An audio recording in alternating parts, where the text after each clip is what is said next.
Hello guys, Matthew here and welcome back again to the TechTick YouTube channel. Lately we are seeing a lot of new high-end models of wireless gaming headset, and Razer just recently introduced us with their new representative for this segment called the ManO'War. As you can see, the product box has this simplistic look and approach. On the front we have just a picture of the headset and a mention of the Razer's Chroma feature, which is basically support for the RGB lighting. Going to the back of the box, in short points and few pictures, Razer is pointing out some of the main features of this model, like the virtual 7.1 surround sound support, while on the bottom you can see a detailed rundown of the specifications and platform support. Opening up the box, here on the left side you can see a separate box with user manuals, Razer stickers and USB cable for charging. Here we have the extension cable with a USB dock for the headset's wireless receiver.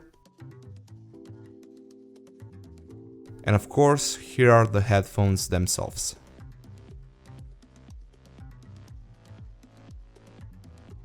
Taking a closer look at the headset, you can notice that design-wise the ManO'War somewhat resembles the Kraken series from the outside, especially the outer side of the ear cups with this honeycomb mesh grille detail, which is surrounding the Razer's logo in the middle. Putting that aside, the ManO'War also brings in some fresh air in terms of aesthetics, where the spotlight definitely falls onto this big and bulky headband. It's mostly made out of good quality and rigid plastic, supporting metal construction within the headband's adjustable slider. On the top you can see this cool little detail in the form of a floating-like platform with the Razer's logo on top of it, which is basically part of the head cushioning. The only thing that I don't like are these really glossy side parts, but beside that I was overall very pleased with the build quality.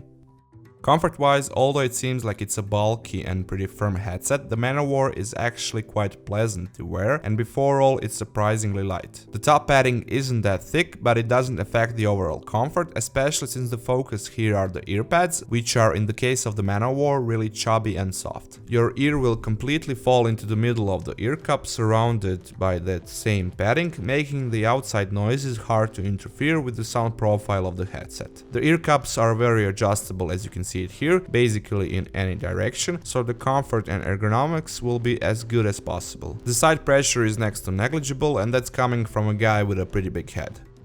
On the sides of both ear cups you will find a couple of controls and buttons, like the power on button for the headphones, micro USB port for charging the headset's battery, separate controls for the sound and microphone volume, which are thankfully not rockers but free spinning wheels. Pulling to the back a bit, on the right ear cup there's a secret compartment which hides the wireless 2.4 GHz USB receiver for the headset, with which in my experience you can count on around 9 to 10 meters or 30 to 35 feet of range without compromising the sound quality. You can plug it directly into a PC, or you can use that extension cable if you want to get a better signal coverage. That's actually the only means of connecting up the headset, and beside the PC you can also connect it to the PlayStation 4, but bear in mind that in that case it will only work in stereo mode, so without the 7.1 surround sound support, and you will only have the spectrum cycling lighting effect of the Razer's logo on the side of the ear cups. Last but certainly not the least, the left ear cup also has a secret of its own, and that's the retractable microphone boom. It's decently long, not too big or intrusive, while you can adjust it in almost any possible way, as it's really flexible, as you can see it here.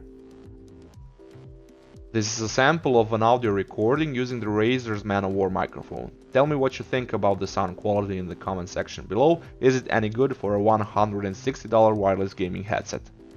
As for the quality of audio reproduction, thanks to the custom-tuned 50mm neodymium magnet drivers, the ManO'War has a pretty powerful and warm sound profile. The bass is punchy, mids and highs are clear enough even for music listening, and overall, considering that I'm talking about the wireless headset here, is definitely above average for its segment. Of course, as I mentioned, and as with any other high-end gaming headset, the ManO'War implements the virtual 7.1 surround sound, which also proved to be very decent and precise, although I personally steer away from that, as it makes the sound profile too hollow in my opinion.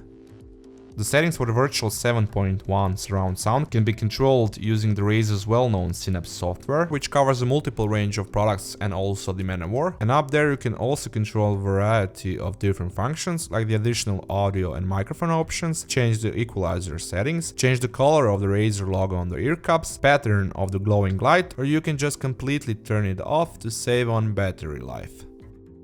Speaking of it, I was able to get somewhere between 10 to 12 hours of straight use with moderate volume and LEDs turned on. That's quite a decent number considering the claimed 14 hours, although I would love to see that number being closer to about 20 hours, which is almost achievable when you turn the LEDs off.